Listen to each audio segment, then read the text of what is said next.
En un futuro cercano, los ríos y los arroyos están a punto de desbordarse. Miles continúan sin energía eléctrica después de los horrendos huracanes. 3 trombas han caído justo al sur de la ciudad. Y ahora un temblor. Yo pienso que se trata de un terremoto. Nunca había visto antes algo tan horrible.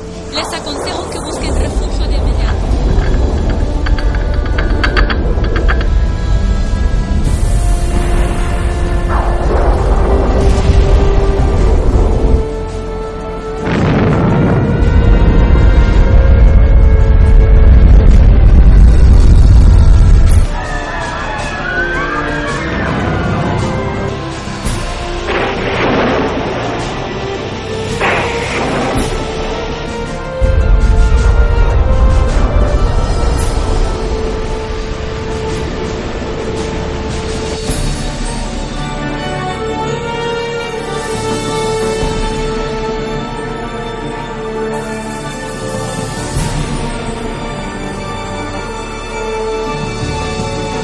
Oye, mami, Él es Jesús.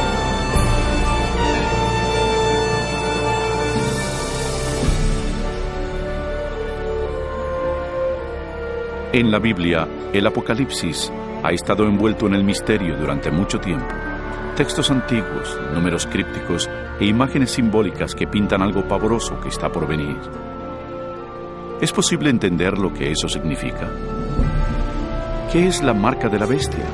¿Es, como dicen, un chip de computadora injertado bajo la piel o es algo más pérfido? ¿Y qué hay sobre el anticristo? ¿Ese siniestro enemigo de Dios ya ha hecho su aparición o sigue esperando en las tinieblas? ¿Será que algún atentado terrorista provoque la tribulación final de la tierra? ¿Seremos testigos de los horrores del Armagedón y de las últimas 7 plagas? ¿Qué hay que saber para evitar ser dejados cuando vuelva el Señor? Reconoceremos los últimos días y sabremos qué esperar. Lo que está por observar le revelará lo que dice la Biblia del fin de los tiempos en la tierra. Únase a mí y veamos los asombrosos hechos ocultos en los sucesos finales del Apocalipsis.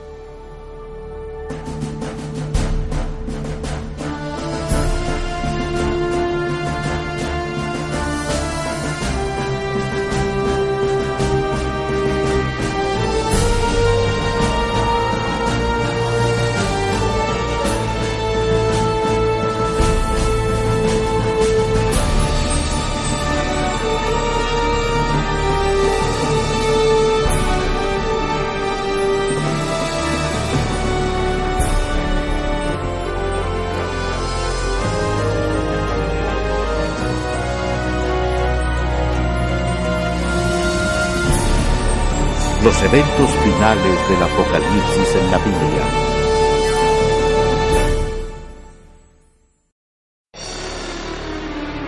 Señales finales.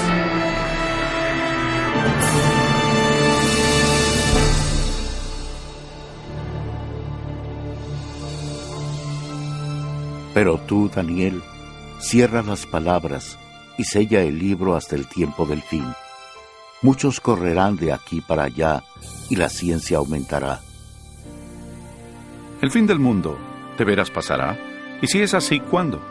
Es una de las más importantes y misteriosas interrogantes de todas las épocas. El profeta bíblico Daniel con claridad predijo que antes del fin del mundo seríamos testigos de un gran aumento en el saber. ¿Ha ocurrido eso? Piense, por ejemplo, cuánto han cambiado recientemente los medios de transporte. En 60 siglos, el hombre no pudo viajar más rápido que el caballo.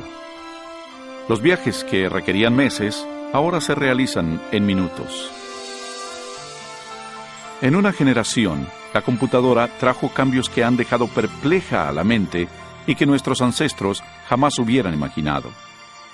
Pero una más definida interpretación de ese versículo es que el conocimiento concerniente a los libros proféticos aumentaría, y ha pasado, igual que se predijo. Pero los escritos de Daniel no son los únicos en la Biblia que hablan del último día. ¿Qué ¿qué otro conocimiento podría ocultarse en los antiguos textos de la Escritura? Oiréis de guerras y rumores de guerras.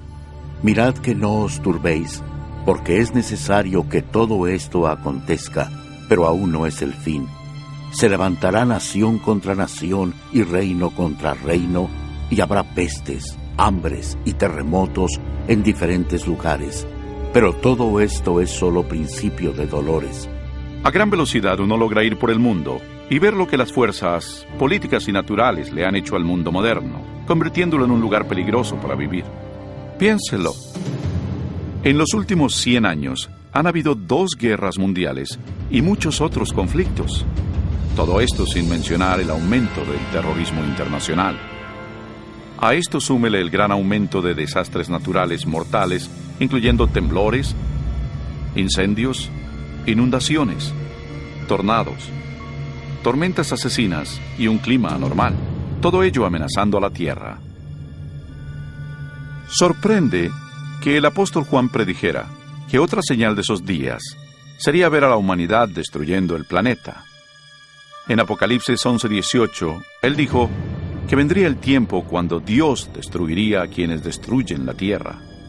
Es notorio que esta profecía se ha cumplido a cabalidad. Durante siglos, el hombre lanzó flechas incendiarias o balas de cañón a sus enemigos. Pero ahora poseemos armas devastadoras que rápidamente pueden extinguir la vida de este planeta. De hecho, hasta Jesús predijo que si su venida se pospusiera, nadie quedaría vivo.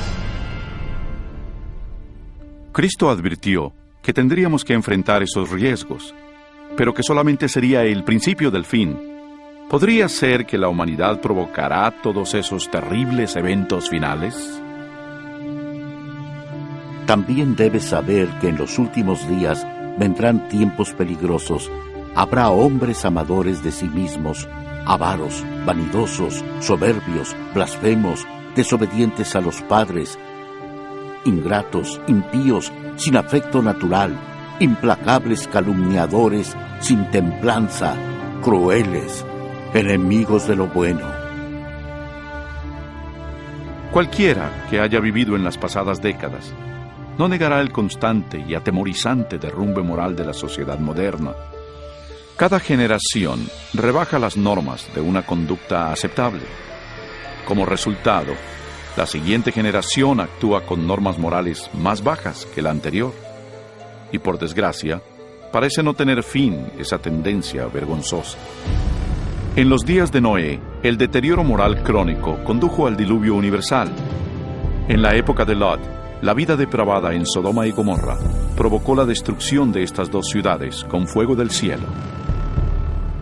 Asimismo, como sucedió en los días de Lot, cuando comían, bebían, compraban, vendían, plantaban, edificaban, pero el día en que Lot salió de Sodoma, llovió del cielo fuego y azufre, y los destruyó a todos. Así será el día en que el Hijo del Hombre se manifieste. Entonces, en nuestros días, la inmoralidad y la perversión podrán de nuevo provocar los juicios celestiales. Junto con la decadencia moral, la Biblia nos advierte que, en los días finales, habrá un aumento trágico del espiritismo y lo esotérico. Pero el Espíritu dice claramente que, en los últimos tiempos, algunos apostatarán de la fe, escuchando a espíritus engañadores y a doctrinas de demonios. La práctica de comunicarse con los difuntos, prohibida por las Escrituras, se está volviendo algo aceptado, aún en las modernas iglesias. Los programas de televisión y las películas con temas de brujería y ocultismo se han vuelto muy populares, especialmente entre los jóvenes. A pesar del rampante espiritismo e inmoralidad, la Biblia dice que donde abundó el pecado, la gracia abundó aún más. Y un excitante punto luminoso de los días finales es la promesa de Jesús de que previo a su regreso, el Evangelio iría a todo el mundo. Y será predicado este Evangelio del reino en todo el mundo, para testimonio a todas las naciones, y entonces vendrá el fin. La aparentemente insuperable tarea de comunicar el Evangelio a los 4 puntos cardinales se está volviendo una realidad. A través de los misioneros, libros, grabaciones, difusión satelital e Internet, el Evangelio llega rápidamente a todo el mundo. El mensaje de la salvación nunca tuvo una distribución tan amplia como ahora. La Biblia revela que es obvio que vivimos los últimos días de la tierra. El ascenso del saber, la inestabilidad, la declinación moral y el explosivo interés en lo esotérico testifican que el fin se acerca. Las últimas señales ya se están cumpliendo. Pero hay más. La Biblia también nos advierte que son estas fuerzas opuestas de bien y mal las que finalmente traerán al mundo la batalla del Armagedón. Pronto, en algún punto, una desconocida crisis mundial llevará a todo el planeta a los más aterradores sucesos que el mundo haya visto. Porque habrá entonces gran tribulación, cual no la ha habido desde el principio del mundo hasta ahora, ni la habrá. ¿Qué catástrofe desatará esa crisis final y cuándo pasará? ¿Podría ser un acto devastador de terrorismo? ¿Algún colapso económico internacional? Posiblemente un temblor, un asteroide u otro cataclismo. Quizás una desgracia con productos químicos o una mortal plaga biológica. Posiblemente una combinación de esos desastres. Pero aunque la Biblia no revela con exactitud ese suceso, sí revela las dramáticas escenas que le seguirán. Aprenderá en nuestra siguiente sección mucho más de estos insólitos eventos, algo aterrador que inclusive la mayoría de los cristianos no están preparados para enfrentar.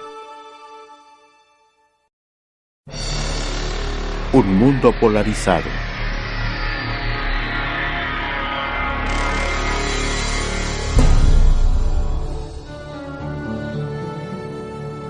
Al comenzar la gran tribulación, los líderes lucharán con muchas calamidades. Entre tanto, los cristianos que le sean fieles a Dios tendrán una radiante oleada del poder del Espíritu Santo. Después de esto, vi a otro ángel que descendía del cielo con gran poder, y la tierra fue alumbrada con su gloria. Ese gran poder que iluminará al pueblo de Dios es el Espíritu Santo. Con santa osadía, testificarán por Dios, pidiendo a las iglesias una reforma y exhortarán a los que no creen en Cristo y en la palabra de Dios a arrepentirse de sus pecados y obedecer sus mandamientos.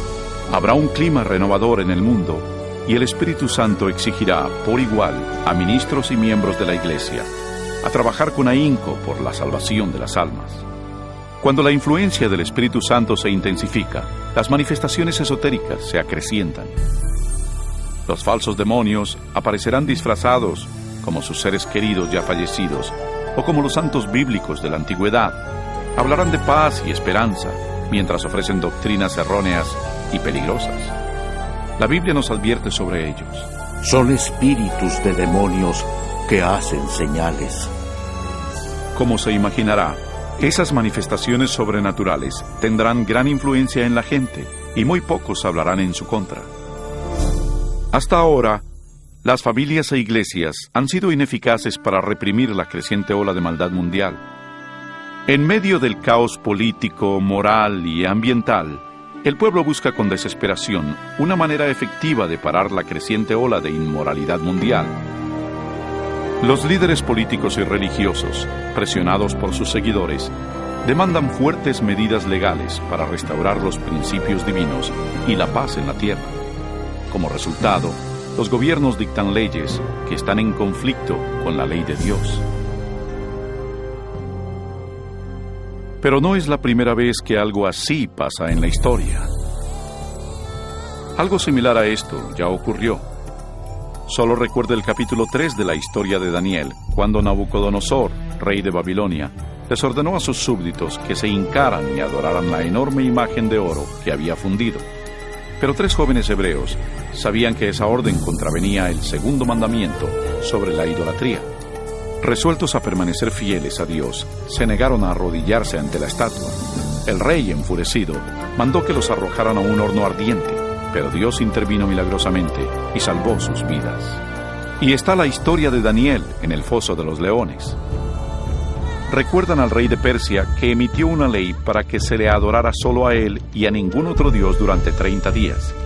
Pero Daniel sabía que esa ley significaba que tenía que violar el primer mandamiento. Así que Daniel, valerosamente, siguió su costumbre de orar diario y abiertamente a Dios, aún arriesgando su vida. Sus enemigos pronto le informaron al rey de su desacato, quien de mala gana hizo que arrojaran a su fiel siervo al foso de los leones. Pero otra vez se manifestó el poder de Dios y le salvó. Igualmente en los días finales, dice Apocalipsis, que un poder malvado obligará a los gobiernos del mundo a dictar leyes sobre cómo la gente debe venerar a Dios. Estas leyes, en apariencia, promoverán la moralidad, pero en realidad prepararán al mundo para que acepte la marca de la bestia y al anticristo. Porque se levantarán falsos cristos y falsos profetas, y harán grandes señales y prodigios, de tal manera que engañarán, si fuere posible, aún a los escogidos. En esta época de crisis galopantes, cuando el mundo busca con desesperación un alivio, una estabilidad mundial, la ayuda aparece de manera sorprendente. En varios lugares alrededor del mundo se oye el grito: ¡Jesús ha venido! ¡Jesús ha regresado! Un ser radiante y carismático se presentará clamando ser el Hijo de Dios. Un ejército de agencias de noticias se congregará para ver a ese ente realizar milagros. La oirán repetir las mismas palabras de Jesús que están en la Biblia. Este suceso se transmitirá al mundo vía satélite y millones erróneamente creerán que lo que ven cumple con la Escritura. Todo ojo le verá. Muchas religiones con ansias esperan la venida de un Salvador, y ese ser deslumbrante parece ser la contestación a sus plegarias. Pero la Biblia advirtió en 2 de Corintios que Satanás todavía puede transformarse en un ángel de luz. Tristemente, no es a Jesús a quien la gente recibe con los brazos abiertos, sino a Satanás disfrazado como el Hijo de Dios.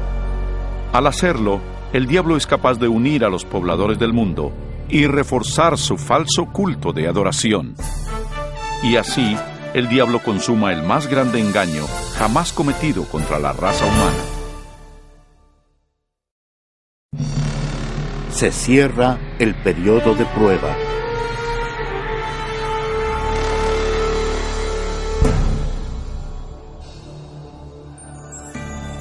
Los engaños de Satanás son una poderosa fuerza motivadora en el mundo. La mayoría de los líderes espirituales aceptan al gran impostor, así como al falso culto que promueve.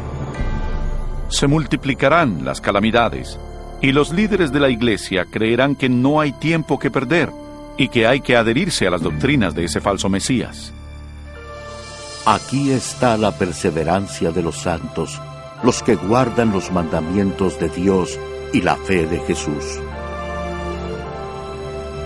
No todos son engañados. Unos cuantos se dan cuenta de que la Biblia advirtió sobre esa mentira y saben que la finalidad de ese falso Mesías es alejar al pueblo de los mandamientos de Dios. Pero esa no es la primera vez que Satanás se aparece como un ángel de luz. Cuando Cristo fue tentado en el desierto, Satanás llegó disfrazado como un glorioso mensajero de Dios, pero reveló su verdadera identidad cuando tentó a Jesús a desobedecer la palabra de Dios.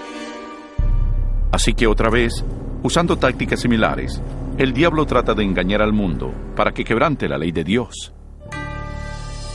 Ninguno puede servir a dos señores, porque odiará al uno y amará al otro, o estimará al uno y menospreciará al otro. El mundo está siendo llevado a una época de decisión. El falso Cristo y la lucha mundial lo están polarizando en dos grupos: aquellos que siguen la Biblia y aquellos que siguen a la bestia. La ansiedad llena el corazón de las personas y la religión es el tópico supremo en todas las mentes. En las entrevistas de radio y televisión y en los debates en las cortes, los seguidores de Dios son llevados ante los líderes del mundo, donde con elocuencia dan las razones bíblicas de su oposición a las falsas doctrinas que les imponen a las masas. Los mandamientos y el culto verdadero son el centro de cada debate. Movidos por el Espíritu Santo y los apremiantes razonamientos bíblicos de los siervos de Dios, miles abandonan sus iglesias sin vida y toman su lugar con los impopulares, pero verdaderos seguidores de Jesús. La pregunta, ¿obedecer a Dios o al hombre? ¿La tradición popular o la Escritura? Polariza al mundo en uno de dos grupos. En un lado, aquellos que reciben el sello de Dios, y en el otro, los que reciben la marca de la bestia. El que es injusto, sea injusto todavía. El que es impuro, sea impuro todavía. El que es justo, practique la justicia todavía. Y el que es santo, santifíquese más todavía. Este texto en Apocalipsis nos anticipa el suceso siguiente, cuando cada hombre, mujer y niño tomará su decisión final por o contra Cristo. Al lado de Dios estarán los que siguieron fieles a su palabra, a pesar de la intensa oposición. En el otro estarán aquellos que abrazaron la religión del hombre. Igual que fue sellada la puerta del arca de Noé antes del diluvio, la puerta de la misericordia se cerrará para el mundo y la gracia de Dios no caerá sobre el perdido. La segunda venida de Cristo es inminente, pero antes, el mundo experimentará la más devastadora serie de plagas que hayan caído sobre la humanidad. Entonces oí desde el templo una gran voz que decía a los 7 ángeles: «Id y derramad sobre la tierra las 7 copas de la ira de Dios». Fue el primero y derramó su copa sobre la tierra, y vino una úlcera maligna y pestilente sobre los hombres que tenían la marca de la bestia y que adoraban su imagen. La fe de que todo mejore es destruida cuando las 7 plagas del Apocalipsis caigan sobre el mundo en rápida sucesión. Serán los más horribles flagelos jamás vistos o que jamás se verán. La primera plaga es en extremo dolorosa y horrible, ya que brotará y le causará agudos dolores al perdido. Rápidamente le seguirán 6 plagas más. Se convertirá en sangre el agua del mar y los ríos. El sol calcinará a los hombres con un calor intenso. Plaga tras plaga caerá, y el terror reinará en los pueblos del mundo víctimas del pánico. Durante esos días, algunos de los que se salvaron se refugiarán en sitios desolados y remotos y serán protegidos y abastecidos por los ángeles de Dios. Otros serán confinados en cárceles solitarias. Los olvidados por la humanidad no lo serán por Dios. Los que le sean fieles serán protegidos de las plagas, como los niños de Israel lo fueron durante las plagas de Egipto. Los creyentes pasarán por una época de temor y búsqueda del alma. Lo que predomina en sus mentes es una duda: ¿estamos bien con Dios? Por fin hallan la paz mental al confiar en las promesas de Dios. Entonces el dragón se llenó de ira contra la mujer y se fue a hacer la guerra contra el resto de la descendencia de ella, contra los que guardan los mandamientos de Dios y tienen el testimonio de Jesucristo. Persuadido por el falso Cristo, el miserable perdido cree que su única esperanza de evadir las plagas es eliminando a quienes se les oponen. Así que toman la decisión de ir a buscar y exterminar en un día al pueblo de Dios que firmemente apoya las Escrituras. Y así, en el campo de batalla, están quienes siguen las tradiciones de los hombres y veneran a la bestia, alineados contra los que aman a Jesús y obedecen sus mandamientos. Esta es la batalla final del Armagedón. Un mundo maligno le ha colmado a Dios la paciencia, y ahora Dios rescatará a sus hijos fieles.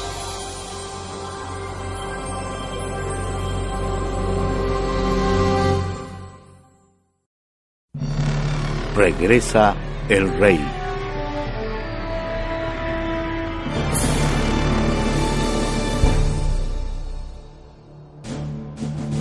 Y a la medianoche se oyó un clamor: «Aquí viene el novio, salid a recibirlo».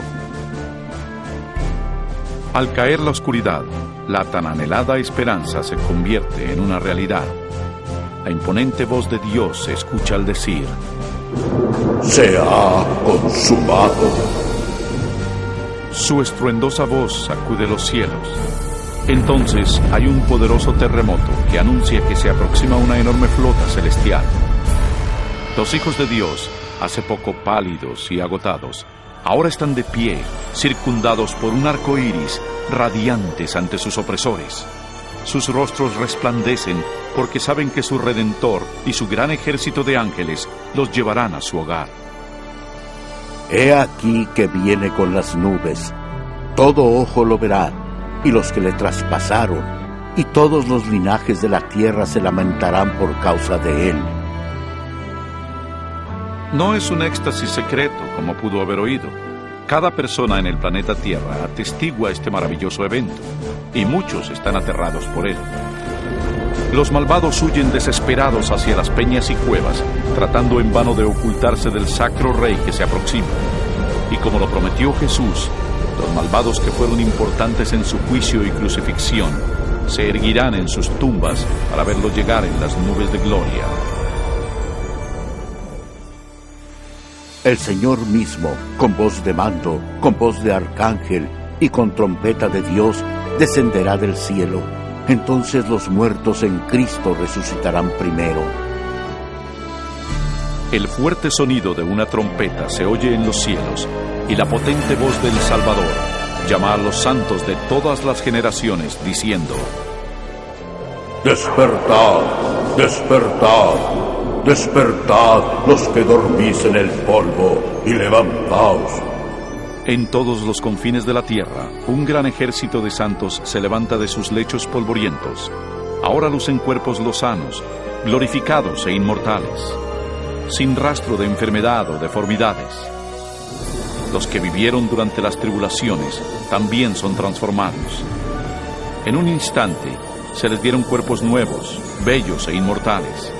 Los malvados ven aterrados y con angustia el increíble espectáculo.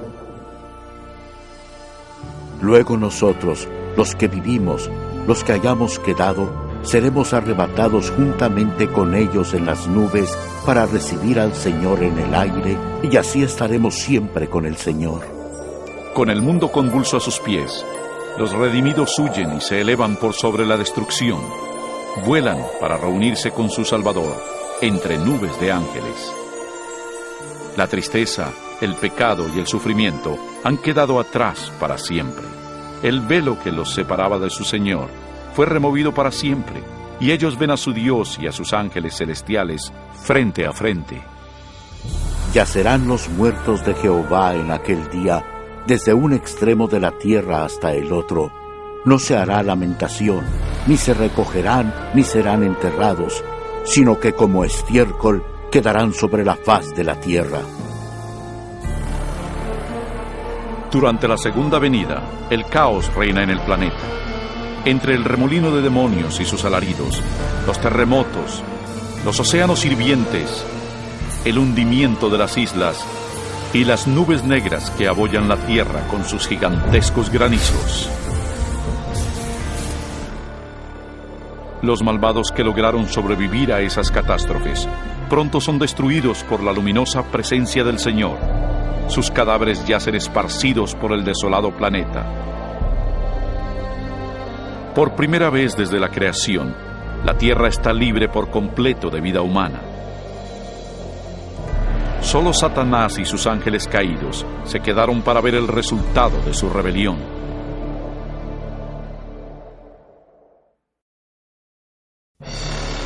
Milenio.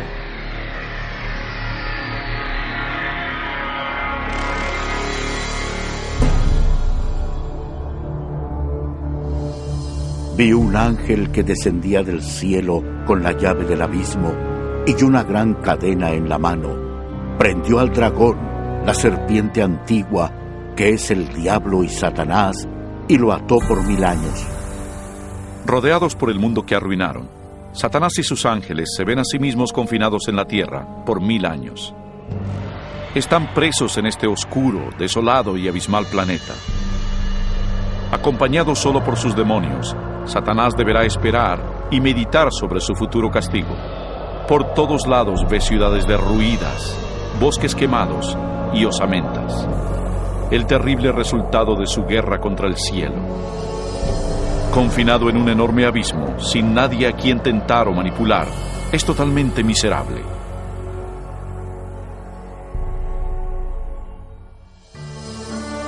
Vi tronos y se sentaron sobre ellos los que recibieron la facultad de juzgar, y vivieron y reinaron con Cristo 1000 años.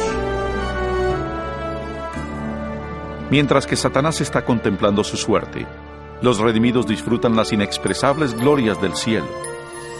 Están reunidos con sus ángeles guardianes, que les contestan sus múltiples preguntas sobre sus vidas terrenales. Entonces Dios, en un acto de elemental revelación, los invita a que participen de jueces, abriendo ante ellos todos los expedientes de los perdidos.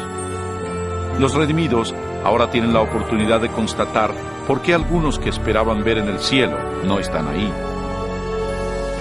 Las ideas ocultas de los perdidos están claramente expuestas y se ha corrido el velo, revelando las escabrosas batallas espirituales por cada alma. Hasta los actos y motivos de los ángeles caídos están allí. El carácter abierto y transparente de Dios en esa materia es notable. Como lo anticipó Pablo en 1 Corintios 6:2, los salvos participarán en ese juicio. Antes que un solo pecador reciba su castigo final, su historia es revisada con cuidado por seres humanos que conocen y entienden los avatares de la vida en la tierra. Todo lo dicho y hecho por los malos será enfrentado a la palabra de Dios. Lo justo de su sentencia es confirmado y el grado de su pena será determinado.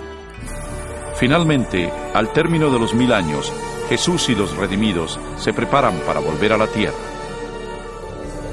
Ha llegado la hora para que Satanás, sus ángeles y los perdidos encaren las consecuencias de sus actos. Pronto, los mansos heredarán la tierra, pero antes Dios debe ejecutar la fase final de su juicio y limpiar al universo del pecado.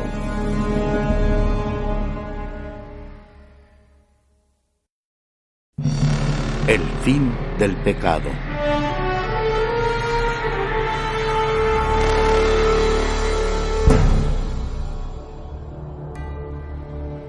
Y yo, Juan, vi la santa ciudad, la nueva Jerusalén, descender del cielo de parte de Dios, ataviada como una esposa hermoseada para su esposo. Al fin de estos 1000 años, un sábado del cielo, Cristo y los redimidos, con la nueva Jerusalén, regresarán a la tierra. Al acercarse la ciudad al planeta desolado, Jesús les ordena a los muertos salir de sus tumbas empolvadas. A su voz, los no salvos de todas las edades y lugares están de pie frente a Dios. Han resucitado con los mismos cuerpos mortales que tenían antes de morir. Al descender Jesús, sus pies tocaron el monte de los olivos. Un tremendo temblor partió al monte y lo convirtió en una planicie. Entonces la nueva Jerusalén, la gran ciudad de Dios, descendió de los cielos y sus cimientos se posaron en la planicie que Jesús le había preparado.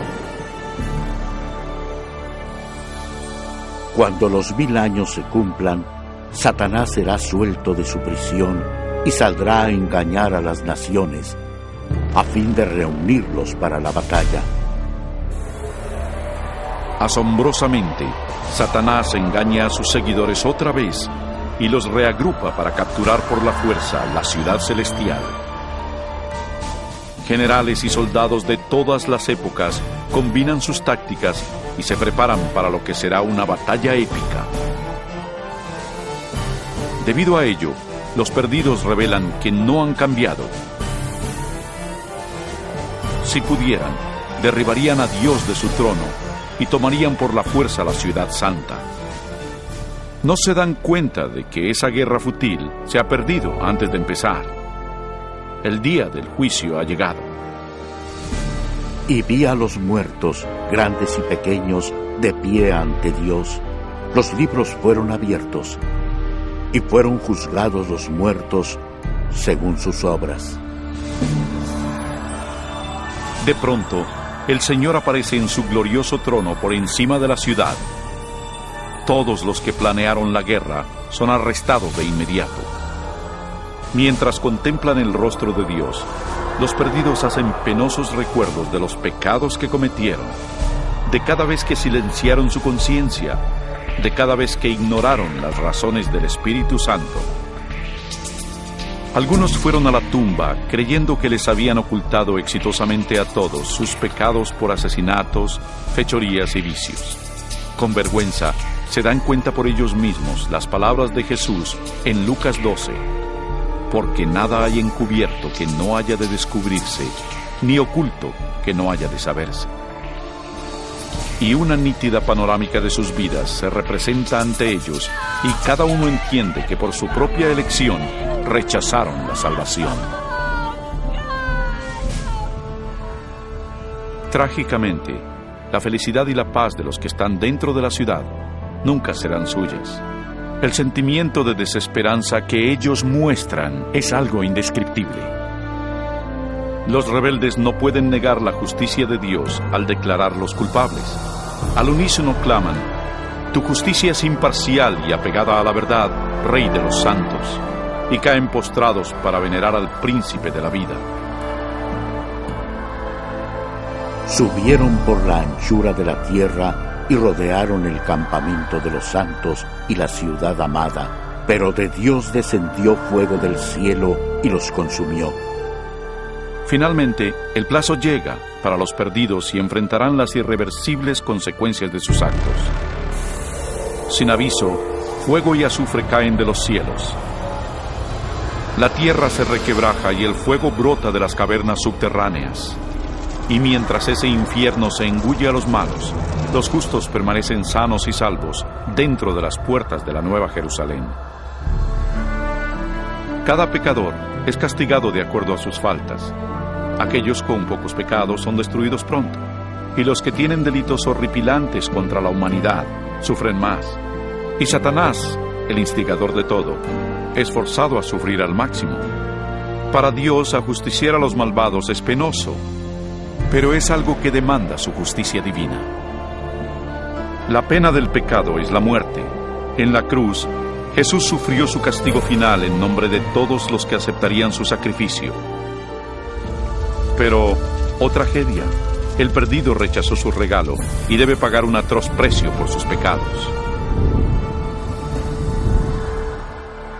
Ciertamente viene el día, ardiente como un horno, y todos los soberbios serán estopa. Pisotearéis a los malos, los cuales serán ceniza bajo las plantas de vuestros pies.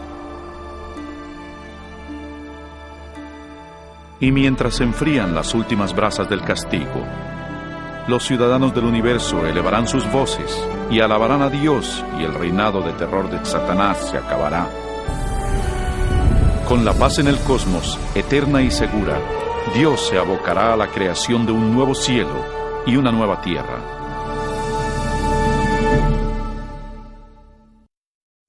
Una nueva tierra.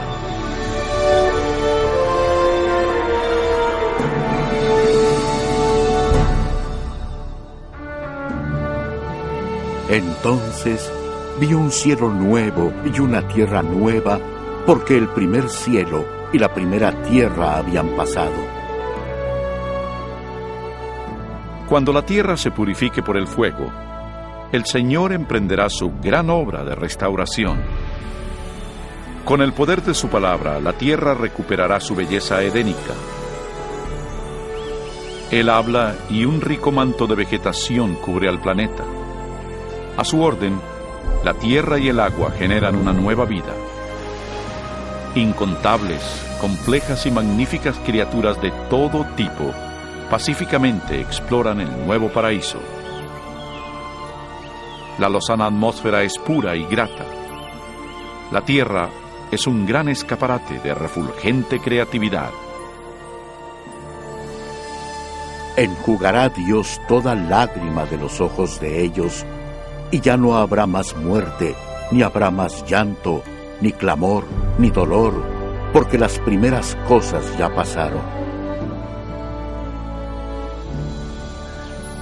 La seguridad del universo es perfecta. Con la Nueva Jerusalén como su capital, todas las criaturas se regocijan bajo la amorosa soberanía de Dios. Los rescatados de la destrucción eterna tienen un vínculo especial con su Creador que ningún otro ser celestial puede evaluar. Aunque el pecado y el pecador han sido destruidos para siempre, queda un vestigio de la gran rebelión. ¿Qué le pasó a tu mano? Son los estigmas en las manos, pies y costado de Jesús. Luego de un día tras otro de dicha, en una apacible eternidad, se disipan los recuerdos tristes y lacerantes en el brillante esplendor de los cielos. Ya sin ataduras a una vida efímera, los inmortales hijos de Dios son libres para alcanzar sus más caros sueños. La búsqueda sin límites del saber vigoriza y estimula sus mentes. Sin más ataduras a la tierra, los redimidos pueden recorrer las maravillas de Dios en su universo infinito. El cielo es un lugar de perfecta paz y armonía, donde el amor a Dios y al prójimo colma cada corazón. La Biblia asevera que este reino venidero puede ser tu hogar eterno. Jesús se sacrificó a sí mismo en la cruz para otorgarte el perdón y borrar tu pecado. Más que nada, Jesús quiere que vivas con Él en esa nueva tierra. Y aunque Él está ansioso por salvarte, no te obligará a recibir ese regalo por la fuerza. Debes elegir aceptarlo por ti mismo. ¿Quieres venir a Él hoy? Pídeselo ahora y Él entrará en tu corazón.